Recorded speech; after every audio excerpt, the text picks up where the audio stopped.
साथियों नमस्कार, मैं हूं सत्यानंद स्वामी और आप देख रहे हैं सत्या एक्सप्रेस। पूरे उत्तर प्रदेश में योगी और अखिलेश का खेल बिगाड़ने के लिए पूरी तरह से तैयार है बहुजन समाज पार्टी की मुखिया बहन कुमारी मायावती। मैं इस बात को दावे के साथ कह सकता हूं क्योंकि जिस तरह से इस बार जो प्लानिंग की जा रही है, ये प्लानिंग कमजोर पड़ने वाली नहीं है।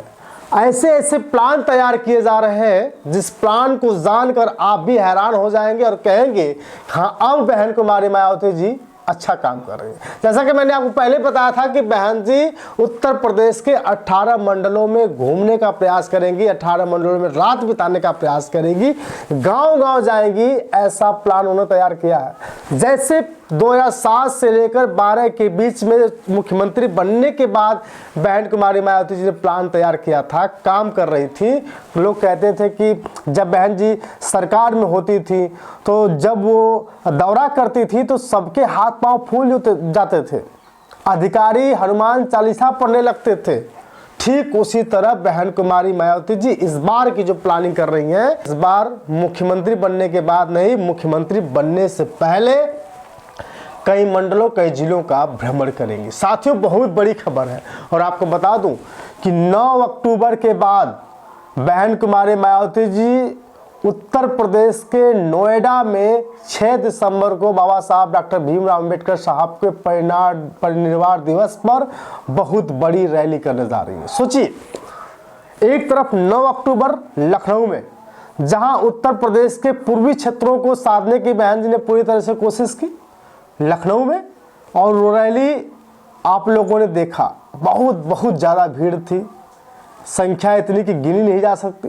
लेकिन आपको बता दूं कि इस बार जो बहन कुमारी मायावती जी 6 दिसंबर को रैली करने जा रही हैं, उसके पीछे भी कहानी है। आप समझिए, बहन कुमारी मायावती जी नोएडा के दलित पेड़ा स्थल पर 2011 के बाद इस बार 25 में जा रही है, यानी 14 सालों का अंतराल रहा। 14 सालों तक बहन कुमारी मायावती जी दलित पेड़ा स्थल पर नहीं गई, ना ही कोई कार्यक्रम किया। लेकिन इस बार बसपा सुप्रीमो बहन कुमारी मायावती जी उत्तर प्रदेश के पश्चिमी क्षेत्र को साधने की पूरी तरह से तैयारी में। जैसे जैसे चुनाव नजदीक आ रहा है, वैसे वैसे राजनीति भी बदलती जा रही है। ऐसा माना जा रहा है कि बहन कुमारी मायावती जी 2007 से लेकर 2012 के बीच में जो सरकार चलाई थी, उसी तर्ज पर इस बार खेल खेलेंगे। क्योंकि पश्चिम क्षेत्र की हम बात करें साथियों, कि वहां पे भले ही आज भाजपा और अखिलेश यादव के लोग मौजूद हैं, वहां पे उनकी सीटें हैं, लेकिन आपको पता है जब बहन कुमारी मायावती जी 2007 में सरकार बनाई थी, तो उस समय मेरे प्यारे साथियों, उसमें पूरी तरह से देखा गया कि जो पिछड़ा इलाका, जो पश्चिमी इलाका है, वहां यादव समाज के लोग कम हैं। जैसे बुलंदशहर, जैसे बिजनौर, नगीना, मेरठ, इन सब जगहों पे यादवों की संख्या कम है, लेकिन फिर भी वहां पे यादव विधायक हैं। तो कहीं ना कहीं आप समझिए कि इस बार बहन कुमारी मायावती जी ने प्लान बनाया है कि इस बार हम यादवों को नहीं, इस बार हम दलित और मुस्लिमों के वोट को साधने की तैयारी करेंगे। जैसे आप जानते हैं कि जब जब दलित और मुसलमान साथ आया है, तब तक प्रदेश की राजनीति बदली है, प्रदेश की सत्ता बदली है। और भले ही अखिलेश यादव जी पीडीए की सरकार चलाने की बात करते हो, भले ही अखिलेश यादव जी पीडीए की बात करते हो, बहन कुमारी मायावती जी 14 साल बाद दलित पेड़ा स्थल नोएडा में जो रैली करने जा रही हैं, उसमें सबसे ज़्यादा दलित और मुस्लिमों की संख्या देखी जाएगी। साथियों, आप समझिए, जब बहन जी ने प्रयास शुरू किया और पहली बार जब रैली करी आजकल के सत्र में, साथियों 2025 में जब बहन कुमारी मायावती जी 9 अक्टूबर को लखनऊ में रैली करी, उस रैली में 10 लाख से कहीं ज़्यादा लोग दिखाई दे रहे थे। और फिर से अब पश्चिम की तरफ पहुंच चुके हैं, वहां नोएडा में रैली करने जा रहे हैं, वहां भी संख्या बताई जा रही है कि वहां भी 10 लाख से कम नहीं होगी। लेकिन बहन कुमारी मायावती जी के बारे में लोग कह रहा है कि जब अखिलेश यादव का बहन जी ने विरोध कर दिया उसकी वजह से संख्या घट सी गई। एक तरफ चंद्रशेखर आज़ाद रावण भले ही तैयारी कर रहे हैं, चंद्रशेखर आज़ाद रावण जी भले ही रैलियां कर रहे हैं, लेकिन बहन जी इस बार बुरे वक्त से निकलने की पूरी तरह से तैयारी में। जैसा कि आपको बता दूं कि हमेशा से प्लानिंग रहता है कि बहन जी को अच्छा करें। और आपने देखा होगा जब बहन जी स्पीच दे रही थी उस दौरान कहा कि आप लोग भी लग जाइए और मैं भी पूरी तरह से उत्तर प्रदेश को जीतने की तैयारी में करूंगी और कोई भी कसर मैं नहीं छोड़ सकती।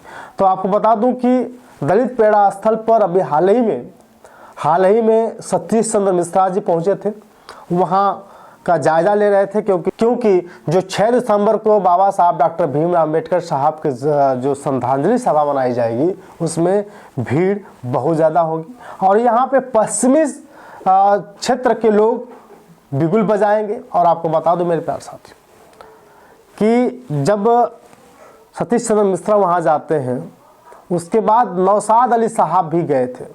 नौशाद अली साहब ने भी कहा कि किसी भी हाल में इस बार बहुजन समाज पार्टी की सरकार बना के दिखाएंगे। आपको बता दूं कि सहारनपुर में शायद ही कोई ऐसी विधानसभा मिले जहां किसी भी क्षेत्र के जो यादव हैं वहां 2000 से ज़्यादा वोट उनके होंगे। आप बुलंदशहर के चले जाइए, मुजफ्फरनगर में चले जाइए, ज़्यादातर दलित है, मुस्लिम है। तो इन दलित मुसलमानों को बहन जी जब साधेंगे अपने साथ तब जाकर के आंकड़ा मजबूत होगा। और आपको बता दूं कि इस बार ओवैसी भी साथ में आएंगे।